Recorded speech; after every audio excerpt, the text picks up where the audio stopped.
a estudiar un pasaje de la Biblia que quizás vamos a tomar 3 domingos, como estamos en el estudio Mateo 16,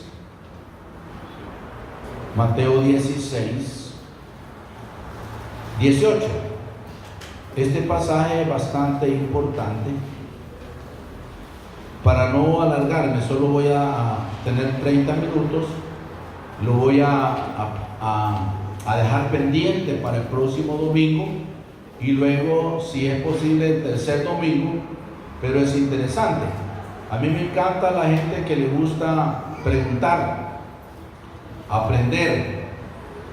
Mano Alexis García es alguien que siempre me está haciendo preguntas y gracias, hermano, por un día tuve que decirle: hermano, voy manejando, pero al llegar yo le respondo. Ya se me había escapado la respuesta, pero eso es bueno, hermanos. A veces uno puede tener ciertas curiosidades, ciertas dudas, y por no preguntar, uno se queda así, confuso. Pero hoy este pasaje es bien conocido. Dice Mateo 16, 18. Dice así la palabra: y yo también te digo que tú eres Pedro, y sobre esta roca edificaré mi iglesia, y las puertas del Hades no prevalecerán contra ella. Tome su lugar.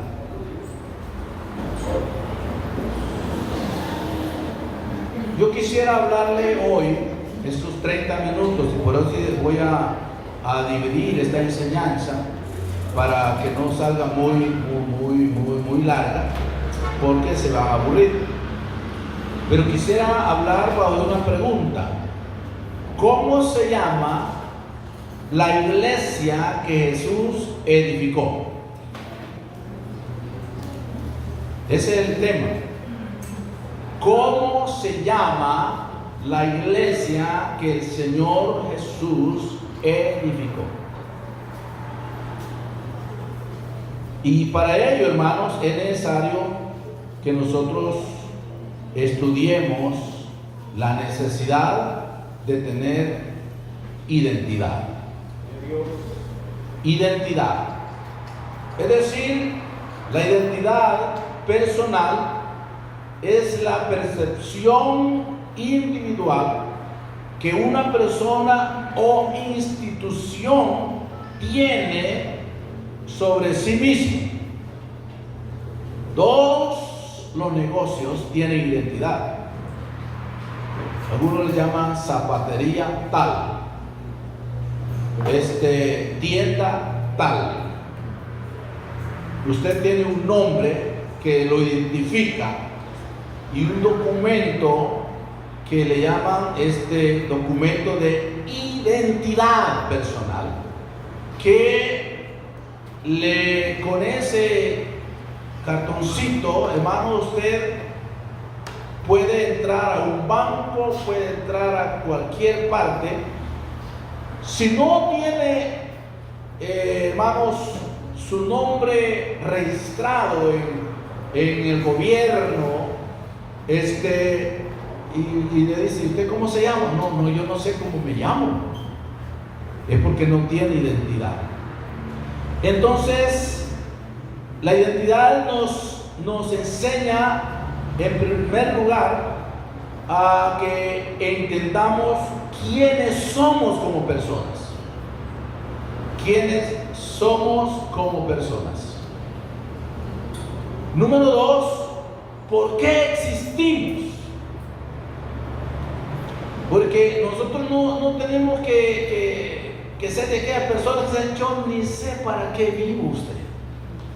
Si yo no sé por qué existo. No, todos tenemos un propósito de Dios, el por qué existimos, para qué vivimos y quiénes somos en Cristo Jesús. Es decir, que una cosa es lo que nosotros creemos que somos, y otra es lo que somos en realidad. ¿Quiénes somos? Una cosa es cómo somos por causa de la familia de la cual nosotros venimos. Puede ser una familia de mucha bienestar económico, una economía fuerte, o quizá la familia más pobre del mundo, y que algunos hasta dicen que yo nací de una familia tan pobre. Pues ya somos dos, y quizás varios de aquí nos podemos identificar, porque nacimos y nos pusieron un nombre que nos identifica quiénes somos como personas, y a veces el nombre no nos gusta, pero así nos pusieron, y aunque no le guste, así se llama. Pero la otra es que si no le gusta cómo se llama por su nacimiento natural, vuelva a nacer del agua y del espíritu, y usted tendrá una identidad diferente que se llama hijo de Dios. Hijo de Dios. Primera Juan 3:2 dice la palabra del Señor. Dice Juan: amados, ahora somos hijos de Dios. Eso es lo que el título, la identidad que nosotros logramos cuando nos convertimos al Señor Jesucristo. Somos hijos de Dios, y aún no se ha manifestado lo que hemos de ser, pero sabemos que cuando Él se manifieste, seremos semejantes a Él. Eso es más grande todavía, porque le veremos tal como Él es. Amén. O sea, una cosa es lo que nosotros fuimos, otra cosa es lo que nosotros somos, y otra cosa es lo que seremos. Amén. Semejantes al Señor. Wow. ¿Por qué? Porque le veremos tal como Él es. Entonces, esto significa que cuando nacemos de nuevo en el Señor Jesucristo, ya no somos simplemente Juan. ¡Hey, Juan! Ya no somos simplemente Ricardo, Roberto, Obdulio, sino que ahora tenemos una identidad espiritual, y es que además de nuestro nombre natural, somos hijos de Dios. Amén. Para la gloria del Señor. Entonces, ¿qué somos como iglesia? Uno dice: yo voy a ir a la iglesia, porque le llamamos iglesia al templo. Esta no es la iglesia, es la casa donde se reúne la iglesia. Usted es la iglesia, es parte de la iglesia. Entonces, hermanos, pero como uno ya le queda el hábito, y fuiste a la iglesia hoy, no, yo soy la iglesia. La Biblia dice aún que somos templo y morada del Espíritu Santo. Amén. Templo y morada del Espíritu Santo. Entonces, hermanos, cuando leemos ese texto de la palabra de Dios, es tan importante, porque el Señor está hablando, y por eso es que 3 domingos voy a estar hablando sobre estos dos versículos 19 y 20. Dice: y a ti te daré las llaves, no, el verso 18, y yo también te digo que tú eres Pedro. Ya todos sabemos quién era Pedro, el apóstol, el que fue un pescador, uno de los 7 apóstoles que eran pescadores, porque 7 de los apóstoles eran pescadores. Y quizá muchas veces uno dice: bueno, ¿y el Señor por qué escogió pescadores?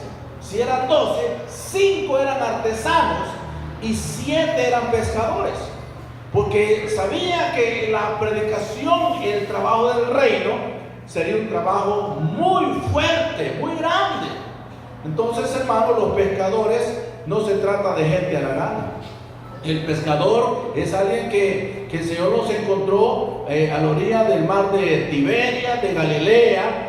Son hombres que pescan por el día, si no pescan nada en el día, entonces van por la noche y mientras salen y preparan los peces y luego también arreglan los trasmayos, las atarrayas, las limpian, las remiendan y están listos y van otra vez, se desvelan trabajando. Entonces el Señor dijo: esta gente me gusta para que lleve el mensaje del reino.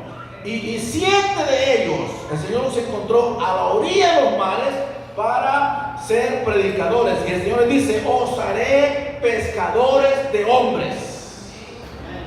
Ya sabemos el ministerio que el apóstol trajo, pero lo interesante es que el Señor le dice: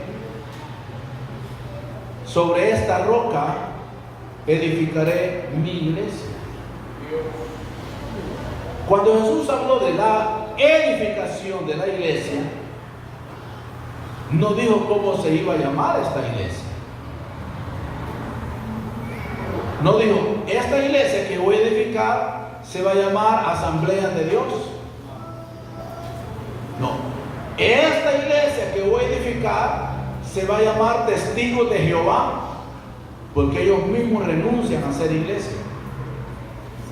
Ellos dicen: nosotros no somos iglesia, somos una institución. Jesús no dijo: esta iglesia que voy a edificar se va a llamar los mormones. No, mejor se va a llamar Iglesia Católica Apostólica Romana. No dijo. Ni tampoco dijo: esta iglesia se va a llamar Iglesia Pentecostal Unida Internacional. No dijo. ¿De cómo se llama? ¿Cómo podemos saber cuál es la iglesia del Señor? Pues, si la iglesia, el Señor no le puso nombre. Él no dijo se va a llamar así. Él solo dijo: voy a edificar, edificaré. Que eso lo vamos a hablar el próximo domingo, porque vamos a estudiar cuáles fueron sus raíces, cómo comenzó la iglesia, a dónde comenzó. Pero no me quiero adelantar. Entonces, no hay otra forma de saber cuál es la iglesia sino por su enseñanza. ¿Qué cree la iglesia? Porque hay un versículo ahí que quiero que me ponga Danielita, Hechos 2:42. Hechos 2:42 dice así la palabra: y perseveraban, es decir, los apóstoles con la gente que había creído, que el domingo lo vamos a hacer cuántos eran, perseveraban en la doctrina de los apóstoles, en la comunión unos con otros, en el partimiento del pan y en las oraciones. Es decir, que ellos tenían una doctrina apostólica. Doctrina apostólica quiere decir que enseñamos lo que los apóstoles enseñaban.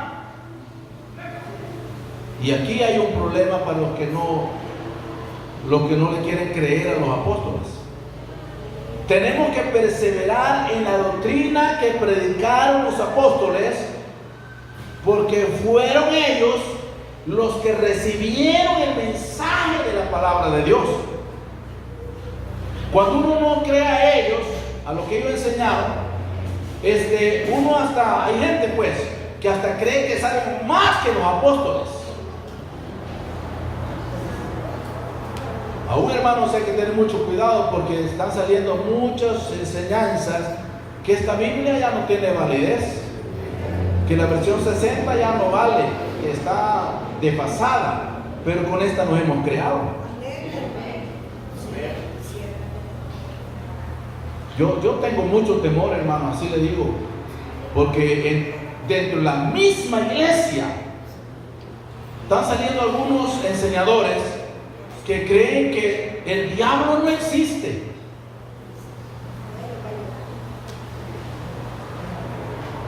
que el infierno no existe. Entonces, ¿por qué lo menciona la Biblia? ¿Por qué dice la Biblia que el diablo, como león rugiente, anda buscando a quien devorar? ¿Por qué menciona tanto la Biblia al diablo? ¿Por qué menciona tanto la Biblia al infierno? Por eso, hermanos, que tenemos que, ese es mi interés, de que estos 2 años, que este culto siempre aprendamos algo en que sea. Porque usted, hermanos, va a tener dificultades con personas que últimamente ni en Dios van a creer, pues, ni en Dios. Pero tenemos que mantener nuestra fe en la palabra de Dios, nuestra enseñanza en la palabra de Dios. Los apóstoles fueron los hombres que recibieron la enseñanza de la palabra. Es que el Señor a los apóstoles enseñó. Mateo 28:20, el Señor le habló a los apóstoles y les dijo así, miren, enseñándoles que guarden todas las cosas que os he mandado. A ellos les enseñó.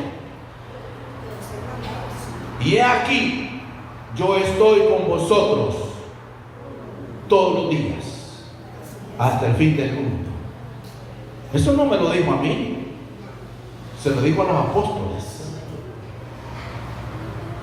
A mí me encanta cuando el Señor ora por ellos y le dice el Señor, orando por los apóstoles, no te ruego solamente por estos, por los apóstoles, sino también por los que han de creer en mí por la palabra de ellos. No te ruego solamente por estos, Jesús está orando por ellos, sino también por los que han de creer en mí por la palabra de ellos. Es decir, que Jesús nos incluye a nosotros. Jesús ya oró por nosotros. Cuando usted sienta que nadie ora por usted, Jesucristo ya oró por usted y por mí. Demos ese aplauso más fuerte al Señor.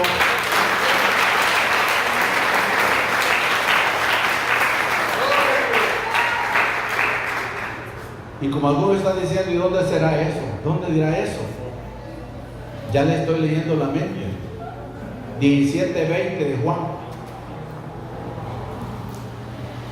Así dijo el Señor, mas no ruego solamente por estos, sino también por los que han de creer en mí por la palabra de ellos.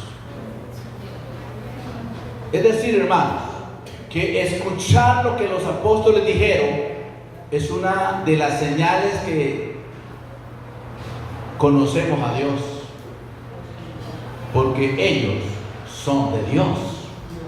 Este versículo que le voy a citar es fuerte. 1 Juan 4:6. Es fuerte, hermano. Así le digo, y usted debe saberlo y tenerlo subrayado en su Biblia. 1 Juan 4:6. Oiga, este hombre que está escribiendo aquí es un apóstol. Se llama el apóstol Juan. Diga conmigo, el apóstol Juan. Es el último de los apóstoles que murió.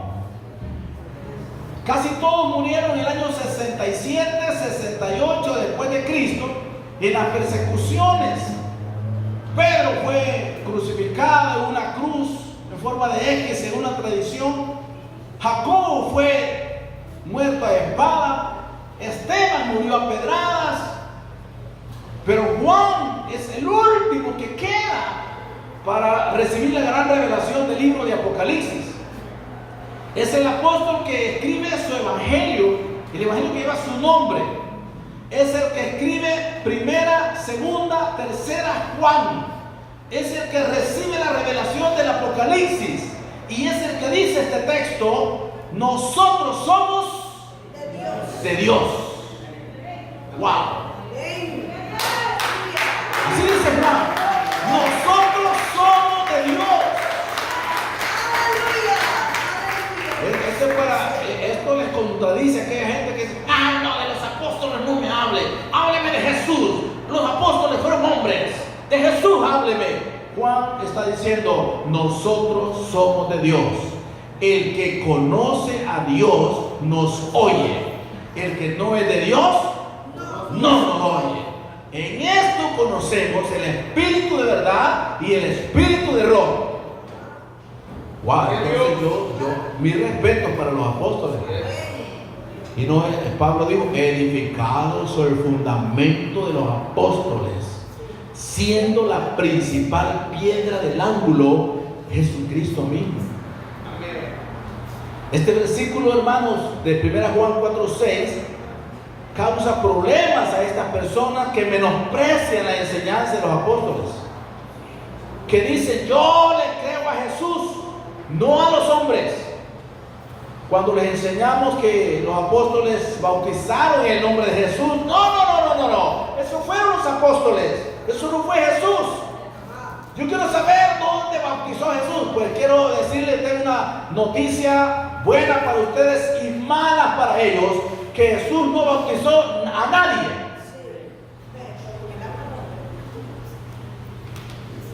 El Evangelio de Juan dice que venían muchos para ser bautizados por Jesús, dice, pero aunque Jesús no bautizaba, sino sus discípulos.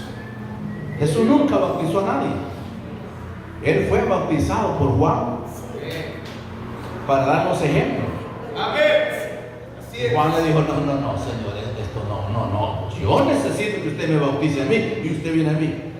Primo, porque eran primos hermanos. Juan nació 6 meses antes que Jesús y por eso no se quería dejar bautizar, porque eran primos y reconocía quién era Jesús. Pero Jesús le dijo, deja, porque así conviene que cumplamos toda justicia. Entonces le dejó y lo bautizó. Y este es el gran problema, que algunos dicen que lo bautizó en el nombre del Padre, del Hijo y del Espíritu Santo. La Biblia no dice cómo lo bautizó, solo dice, descendieron ambos al agua y después salieron del agua. No dice cómo. Y es ahí donde cometemos errores muchas veces con la palabra. Entonces, ¿cuál fue la enseñanza de los apóstoles? ¿Cuál fue el bautismo que ellos enseñaron? Ellos nunca bautizaron niños, nunca bautizaron los títulos Padre, Hijo y Espíritu Santo. Ese no está en la Biblia. 31.163 versículos que la Biblia tiene, no hay ni uno bautizado así en la palabra, no hay ni uno. Ay, ¿qué me dice Mateo 28:19? Jesús ahí no está bautizando, está ordenando a sus discípulos. Ordenando. Les dice, por tanto, ir, les dice a los discípulos. Es una orden imperativa, no es que si quieren. Si acaso les dan ganas de ir, vale, no. Por tanto, ir y hacer discípulos a todas las naciones, bautizándoles en el nombre del Padre, del Hijo y del Espíritu Santo. Es ahí la gran confusión. Y usted comienza a buscar y le hace toda la Biblia y no hay ni uno bautizado así. Ah, no, es que los apóstoles se equivocaron. Ese es el gran problema, que usted no le cree a la doctrina apostólica. No digo que usted, ellos mejor, usted sí le cree. Ellos nunca bautizaron niños, nunca bautizaron en el nombre del Padre, del Hijo y del Espíritu Santo. Ellos enseñaron el bautismo en el nombre de Jesús a judíos y gentiles. Jesús no le puso nombre a la iglesia, pero la iglesia debe tener identidad. Por eso es que nosotros somos apostólicos pentecostales. Así es. ¿Por qué somos apostólicos? Porque practicamos, enseñamos, predicamos la doctrina que los apóstoles predicaron.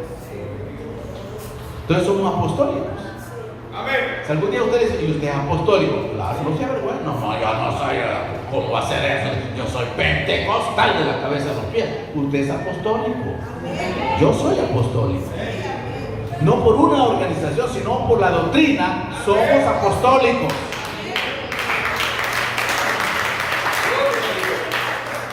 ¿Y por qué somos pentecostales? Porque todo pentecostal alaba a Dios. La palabra pentecostal viene del derivado de Pentecostés, donde la gente recibió el Espíritu Santo, nació la iglesia y ellos alababan a Dios. Hechos 2:47, los invito para que veamos ese texto. Y ya casi termino, solo me quedan 5 minutos. Y quisiera saber la asistencia, cuánto estamos. Mientras me la pasan, sigo leyendo. Dice 2:47, alabando a Dios. ¿Cómo dice? Alabando a Dios. Miren que esta iglesia alababa a Dios, teniendo favor con todo el pueblo, y el Señor añadía cada día a la iglesia. No dice a las iglesias, a la. El Señor añadía cada día a la iglesia lo que habían de ser salvos. Ellos alababan a Dios. Diga, los primeros creyentes alababan a Dios. Y nosotros todavía seguimos alabando a Dios. Y nuestra alabanza no se mide por circunstancias. A pesar de lo que sea, seguimos alabando a Dios.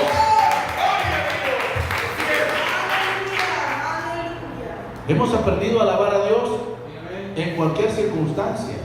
En pobreza, en bendición, en enfermedad, en salud. Aún dice la Biblia, aún en sus camas alaben el nombre del Señor. Aún con fiebre podemos alabar a Dios. Aún con COVID podemos alabar a Dios. Aún sin dinero podemos alabar a Dios. Y con bendición todavía podemos alabar a Dios. Que el diablo no robe el deseo de alabar a Dios. Entonces la pregunta es, ¿qué es alabar? Es elogiar a Dios, engrandecer a Dios, exaltar a Dios. Gracias, hermano. Tenemos 126 creyentes ya en este punto. Gloria a Dios. Es engrandecer. ¿Qué más es alabar? Es glorificar a Dios, es magnificar a Dios. Dios merece no solo nuestra alabanza, sino que suprema alabanza. Suprema.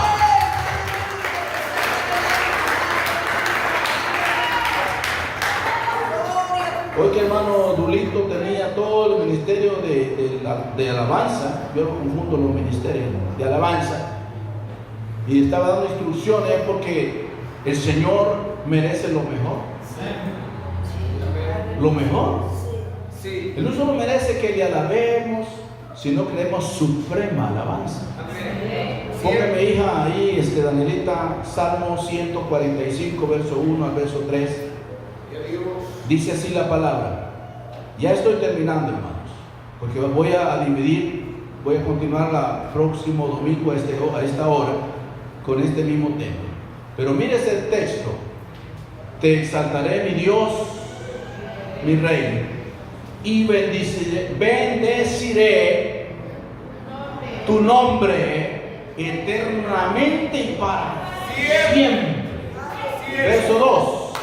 Dice así el versículo 2. Cada día, aleluya, cada día te bendeciré, alabaré tu nombre eternamente y para siempre. Cada día. Grande es Jehová y digno de suprema, diga suprema, suprema alabanza. Suprema.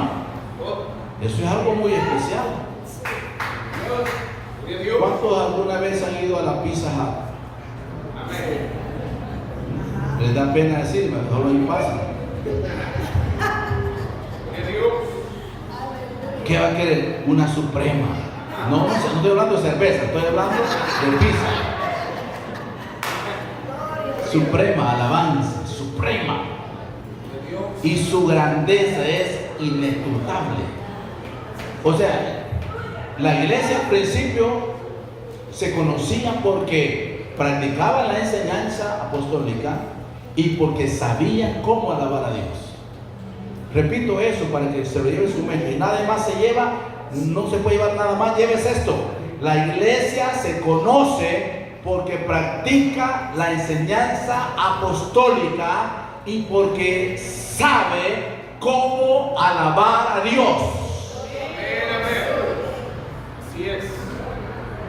¿Y cómo se llama la iglesia? Pues el otro domingo le voy a decir.